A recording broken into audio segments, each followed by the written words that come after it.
Buenas tardes, ¿qué tal? El presupuesto del hambre ya tiene dictamen. Ese presupuesto que recorta la cultura, la educación y por supuesto también la calidad de vida en general de los argentinos, si hablamos de alimentos, en cualquiera de los ítems que toquemos. Ese presupuesto tiene ya dictamen favorable entre el oficialismo y los opooficialistas tipo Pichetto.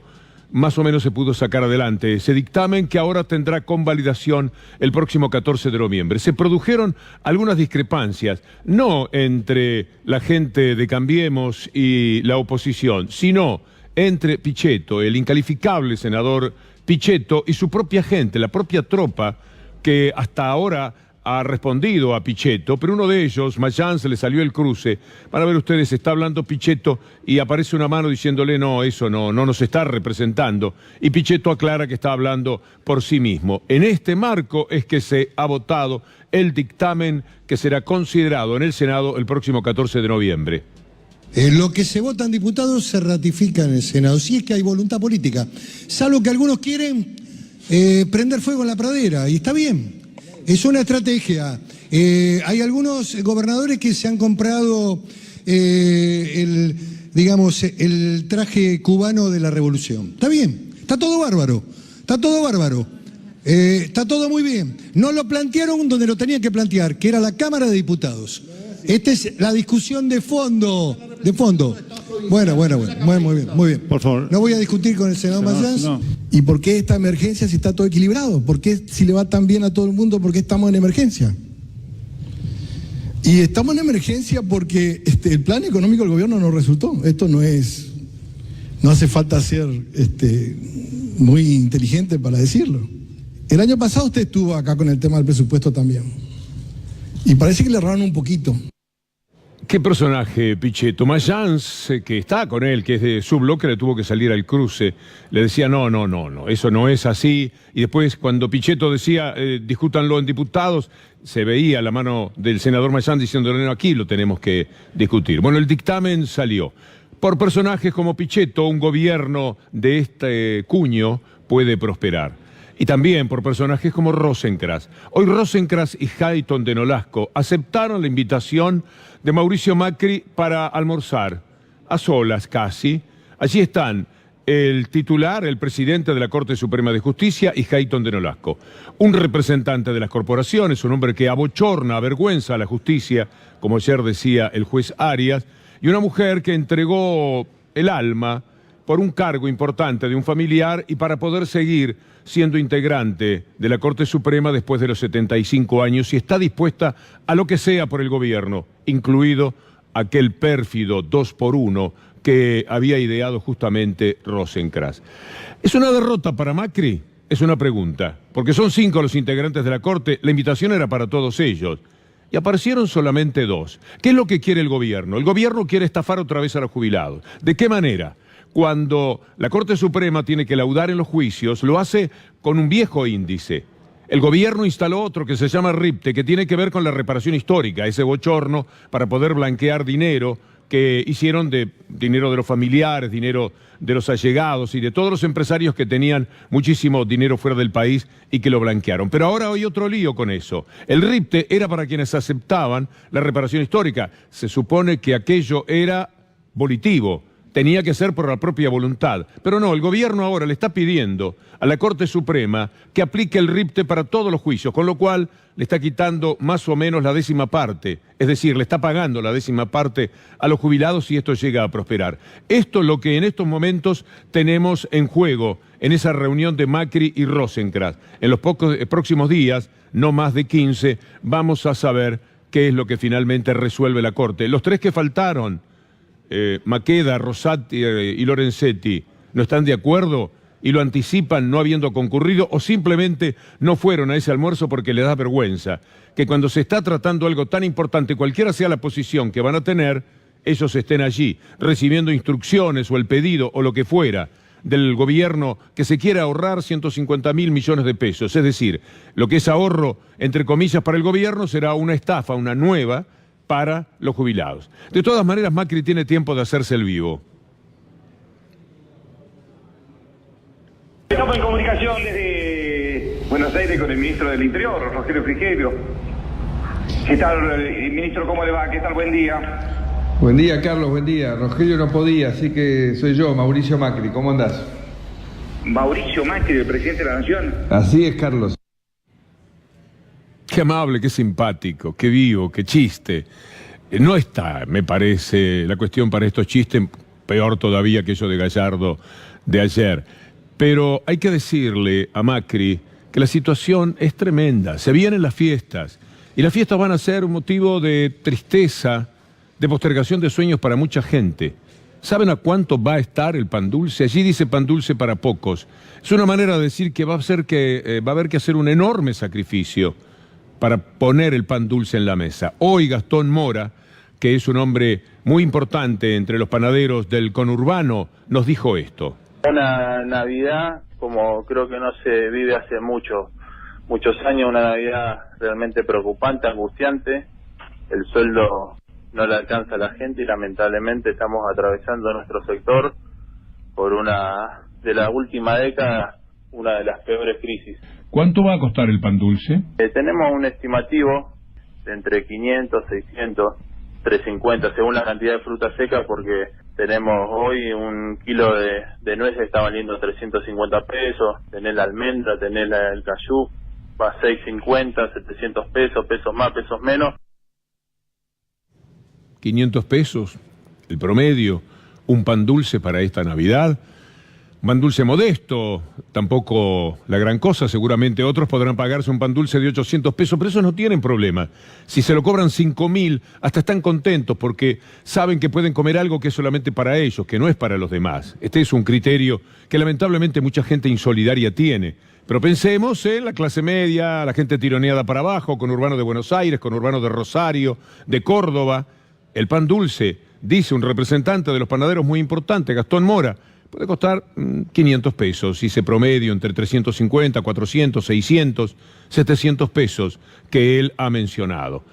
Estaba pensando hoy que la CGT, bueno, esto que llamamos CGT, esa cúpula en la que quedan Daer y Acuña, acordó con el gobierno no hacer el paro, porque el gobierno le va a dar 2 bonos de 2.500 pesos cada uno en noviembre y otro en enero. Me quedé pensando que el bono de noviembre son 5 panes dulces. Quiere decir que la CGT ha entregado lo que era un paro de queja por todo lo que le está pasando al trabajador en la República Argentina por 5 panes dulces. En enero, cuando venga la otra parte del bono de 2.500 pesos, una buena cena para 5 personas en un lugar más o menos. Eso es lo que acordó hoy la CGT para decirle al gobierno, bueno, entonces si es así, si me lo ponen clarito, porque todavía falta ese formulismo, entonces nosotros no vamos a hacer el paro. ¿Quiere algunos datos de lo que está ocurriendo verdaderamente en la Argentina mientras Macri toma el teléfono haciéndose gracioso con un locutor que le dice, hola, ¿cómo le va, ministro? Y Macri dice, estoy acá, hablándote por teléfono. Mientras ocurren todas estas cosas tan graciosas, por ejemplo, la actividad industrial se ha ido a pique, 11,5%. Esta es la construcción de septiembre. Bueno, también tenemos que hablar de la construcción, pero después podemos ir por la industria. La construcción en septiembre ha bajado un 4,2%. Lo peor en 20 meses. Sigamos con las placas y vamos buscando el orden necesario. También hay otra cosa sobre la construcción.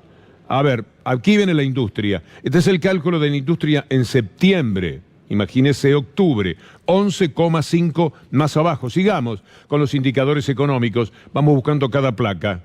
La siguiente. Este es el derrumbe total de la economía, lo que nos permitimos mencionar. También hay sobre la construcción más, porque en la construcción se perdieron 5.000 puestos de trabajo en el mes de octubre y 30.000 desde junio. Ahí está la información. 5.000 empleos en octubre se perdieron en el mundo de la construcción. Ya suman 30.000 desde el mes de junio. Podemos ir a Chivilcoy. En Chivilcoy 600 familias están a punto de quedar en la calle porque cierra una fábrica que se llama Paquetá. Ya Gustavo Silvestre hacía esta cobertura anoche y con mucho dolor, porque toda vez que hay que dar este tipo de información, era una pueblada, ¿eh? Ahí no estaban solamente los trabajadores de Paquetá que se van a quedar sin esa actividad.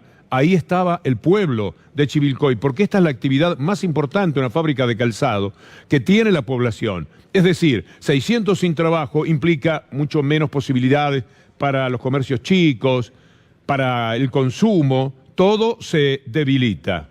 Y todo es así a lo largo y ancho de la República Argentina. Vamos a hablar de Alpargatas en Catamarca, otro cierre de fábrica.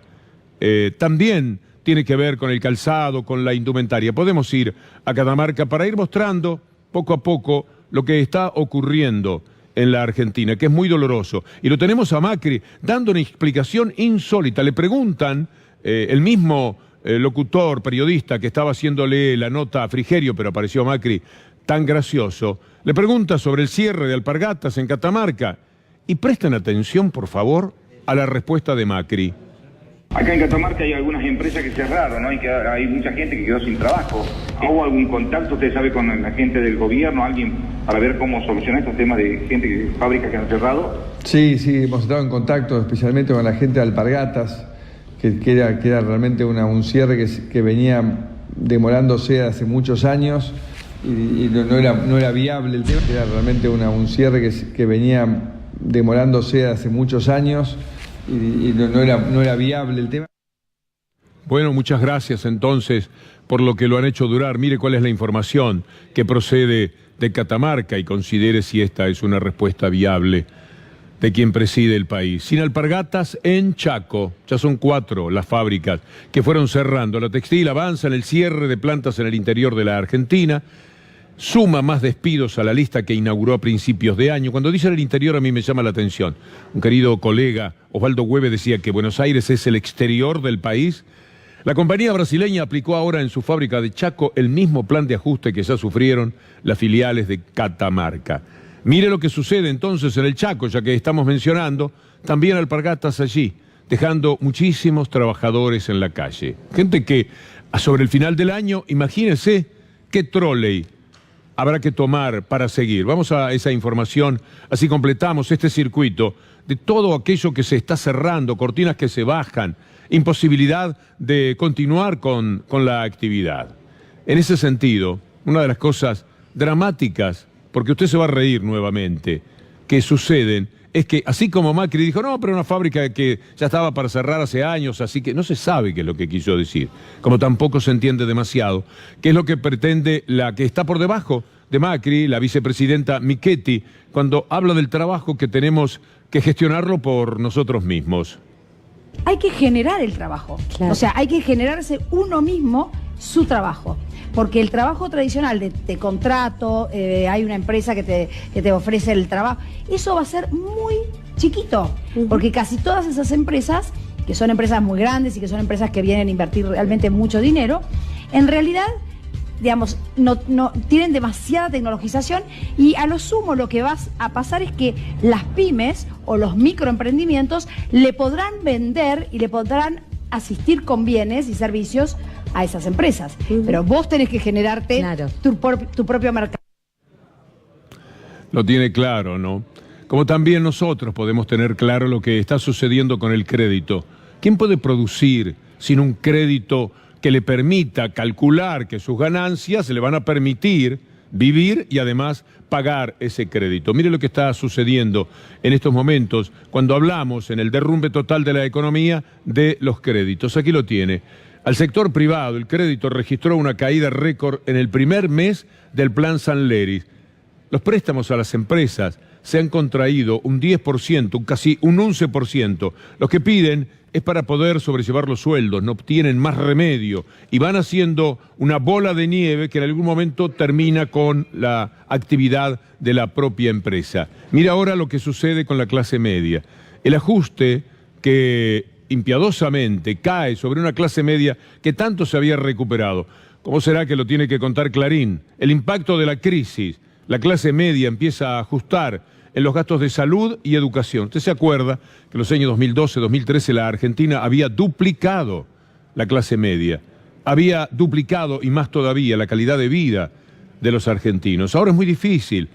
Por un lado la inflación, pero mucho más todavía los bajos salarios, lo que se han quedado para atrás, los salarios, están incidiendo fuertemente. Y habrá un mes de noviembre también muy complicado. Mire lo que pasa con la nafta, que ya sabemos arrastra a otras subas. Los combustibles, las ventas caen 8% interanual y hay 800 estaciones de servicio en peligro de cierre. Lo dice Gabriel Bornoroni, que es presidente de la Cámara de Expendedores.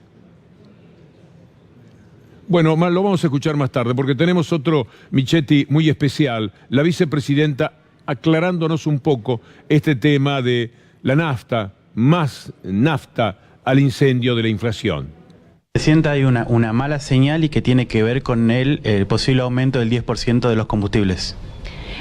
Bueno, la verdad es que ahora lo que ha pasado con los combustibles es que lo que ha hecho el Estado es ser respetuoso y ¿cómo se dice? Y cumplir con la ley como habíamos pactado que fuera, que era a determinado nivel del mercado, el Estado se corre de ser el garante del precio porque justamente pasa a ser perjudicial para los ciudadanos, porque si el precio tiene que bajar y el garante está haciendo que el precio sea más alto, es una locura. Entonces, bueno, la ley justamente, la norma de reglamentación de este tema decía, bueno, a determinado esquema del mercado, el gobierno se retira del precio. Y la verdad es que lo hace a favor del ciudadano, no en contra del ciudadano. Más claro hay que echarle nafta. Tenemos al señor Bornorino, que es presidente de los expendedores y está diciendo que 800 estaciones de servicio están en una situación dramática y que pueden cerrar. Por las 14 subas que tuvimos en lo que va del año, las ventas han caído un 8%. En la situación complicada hay 800 estaciones de servicio que están complicadas.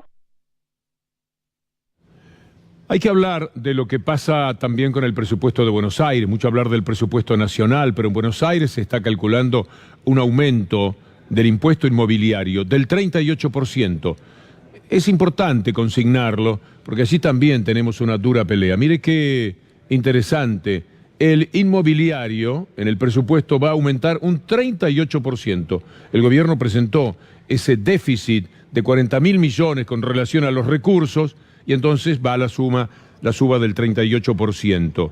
Y por su lado, mientras tanto, tenemos la situación de los electrodependientes. Esto es muy doloroso. Hay personas que necesitan electricidad durante todo el tiempo, pero hay electrodependientes a los cuales las empresas les quitan el servicio. Este es el caso de la señora Rocío Navarro, cuyo padre es electrodependiente. Le debe 16.000 pesos a Edelap y quedó al borde del corte de luz. La escuchamos. Mi papá, que tiene una discapacidad motriz, es electrodependiente. Desde julio que tenemos deuda porque tenemos facturas que son impagables. No tengo una buena entrada de dinero para poder ayudar a mis papás a pagar lo que es el suministro eléctrico. Mis padres tienen una jubilación mínima, que ahora una deuda de 17.000 pesos. ¿La empresa cuál es? Me cortaron la luz el día jueves hasta el día de ayer. Yo, la verdad, nosotros no podemos pagar 5.000 pesos de luz porque no lo gastamos. Si no se puede pagar, entonces se nos juntaron las boletas porque son impagables.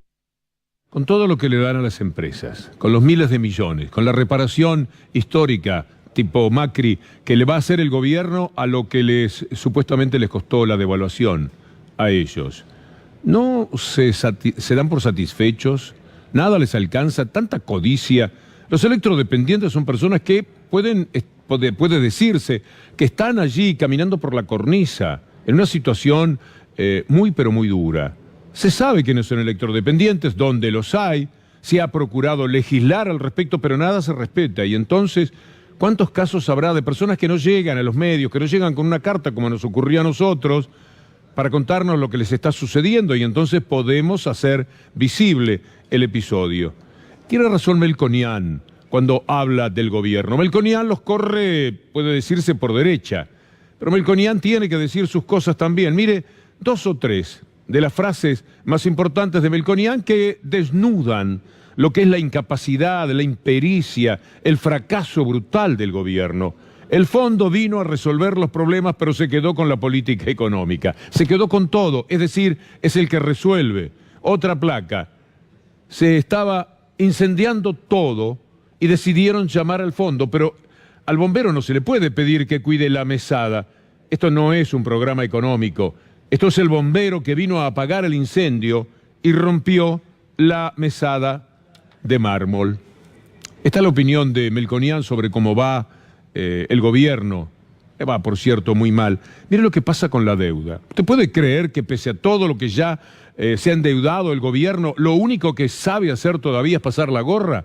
Crece sin freno la deuda. Y ese señor con el dedito arriba, con su cara de Duhovne, sigue endeudando al país. El Tesoro Nacional emitió 128 millones, nada menos que el 83% del total de las emisiones de deuda, que totalizan ya 153.619 millones de dólares. Naturalmente después hay que pagar por lo menos los intereses. Este es el presupuesto. Esto es lo que determina que solamente con cómplices de la carnadura de, por no decir la caradura, de Pichetto se puede llevar a cabo. Porque el presupuesto está armado para poder solventar los intereses de la deuda, que ellos mismos contrajeron, porque es lo único que le entró al país, la deuda que ellos tomaban, hasta que les dijeron, mire muchachos, no le podemos dar más porque ustedes no nos van a pagar, o van a demorar mucho en pagar, o por ahí viene otro gobierno que va a ser más duro para cobrarles que ustedes. Y mire lo que pasa entonces, las vacunas se van al Fondo Monetario Internacional. ¿Sabe por qué? Porque lo que hay que pagar de intereses es 4,5 veces todo el presupuesto de vacunas de la República Argentina, 4,5 veces. Y para manejarlo como corolario de todo lo que sucede en estos momentos en la Argentina, cuarta marcha de personas con discapacidad durante el gobierno de Macri. Algo que no se vio nunca en la Argentina y que no se ve jamás en el mundo, porque ¿a quién se le ocurre ser cruel con las personas que tienen mayores padecimientos? No se puede entender. Este es el flyer para la invitación a las marchas. Podemos recordarlas si le parece, señor director, pero con esto ya es suficiente. Una marcha más. Las sillas vacías van a estar mañana a las 10 en la Plaza de Mayo. Marchas como estas, personas que tienen una discapacidad y sus familiares que son quienes tienen que contenerlos, quienes tienen que acompañarlos durante toda la vida, quienes deben hacerse cargo de gastos tremendos que son mucho mayores que lo poquito que les dan a las personas con discapacidad. No llega a 6.000 pesos. ¿A usted le parece que este puede ser el tema? Que tengamos que tener una marcha de las sillas y la dignidad, como nos permitimos decir allí, mañana a las 10 de la mañana. Y me olvidé de citar a los jubilados a propósito de lo de Rosenkrantz y Macri y Hayton de Nolasco de hoy. Hoy hubo una marcha al mediodía y mañana habrá otra marcha, otra convocatoria al Congreso, no al presupuesto del Fondo Monetario Internacional. ¿Quiénes lo dicen? Los jubilados, que son algunas de las víctimas más propensas que hay. Y volviendo, esa marcha será al mediodía. A las 10 de la mañana, en cambio, en la Plaza de Mayo, estarán las personas con discapacidad, llevando su bandera, llevando su problema, y yo diría avergonzando, abochornando al gobierno. No les pasa nada. Nunca se asoman desde la Casa Rosada para ver, por ejemplo, este tipo de protestas. Las personas con discapacidad que no aguantan más, les quitaron, les robaron 170.000. El otro día había un diputado, ya hablamos de ese tema, no quiero que parezca una campaña contra él. El que lo sabe lo recuerda perfectamente, que hizo causa con el gobierno al que pretende integrarse, hablando contra las personas con discapacidad, no exactamente contra ellas, sino contra la pensión no contributiva que se les entrega. Es penoso lo que sucede. Mañana a las 10, si pasa por allí, téngalo en cuenta. A mí me parece que tenemos que ser participativos y solidarios con todo esto. Mientras tanto, el país va a gastar muchísimo dinero gracias a la gente de Clarín. Usted sabe que Mañeto, Clarín y Macri hicieron un negocio bestial, brutal, cuando combinaron Cablevisión y Telecom. Con eso se han quedado prácticamente el 60% de teléfonos, de la comunicación, todo, lo tienen todo. Telefónica tuvo que invertir $500 millones en lo que al Grupo Clarín se lo dieron por chirolas. Entonces protestaron, fueron a defensa de la competencia. Es gente a la que también le aprieta el zapato por algún otro lado, por supuesto, la de Telefónica, porque si no, todavía van muy tranquilitos. Subieron la apuesta y ahora fueron a la Cámara Civil y Comercial. ¿Sabe dónde va a terminar esto? Si no se atienden los reclamos de Telefónica en el CIADI. ¿Sabe cuánto le puede costar a la Argentina? Cientos miles de millones de dólares. Es decir, todos pagaremos el gran negocio de Mañeto a costas de Macri y a costas de todos nosotros. El que se queda con todo, el que tiene presa a más de 30 personas, incluido cada uno de los directivos de este canal, ese hombre va a costarle enorme cantidad de dinero a la República Argentina. Siempre igual. Todo lo que ocurrió en el 2001, 2002, toda la pacificación, todo lo que se hizo, la ley de bienes públicos, etcétera, siempre fue para ellos. Licuaron una deuda que en aquel momento era de 21.000 millones de pesos, imagínese ahora. Pero ellos se permiten tener presos por una deuda de 8.000 millones pagable a quienes son los dueños de este canal, porque no quieren que esté. Porque entre otras cosas pretenden que algunos periodistas que les dicen algunas cosas que no les gustan tampoco estén, porque la verdad, si no es aquí, en la 750, en la 10, en la 1030, y si hay alguna excepción más, que por favor le pido disculpas, donde usted va a poder escuchar ciertas cosas, con el tachín, la impertinencia permanente, los arreglos y los acuerdos de un establishment totalmente entregado a esa inmoralidad neoliberal que está asolando el mundo. Estamos pendientes de ver qué ocurre en los Estados Unidos. Atendíamos el informe de Matías Morales, porque allí se está jugando una parada importante para todo el mundo. Y yo, que tengo el temor además de que puede ganar Trump, imagínense cómo esto va a influir. Trump, Bolsonaro, Macri, Piñera. Es bravo, es muy bravo. Y mientras tanto, toda la hipocresía y cinismo del mundo en el tema de los aportantes truchos. Los aportantes truchos es el dinero en negro, 160 o 170 millones de dólares, que nada más en la campaña del 2015 gastó el gobierno. Negreó dinero cada empresario que se lo dio y el gobierno, los que ahora son gobierno, se encargaron de blanquearlo. Ahí está la información. Aportes falsos piden que la Cámara Electoral defina el caso. ¿Sabe por qué? Porque quieren que sea un tema electoral nada más.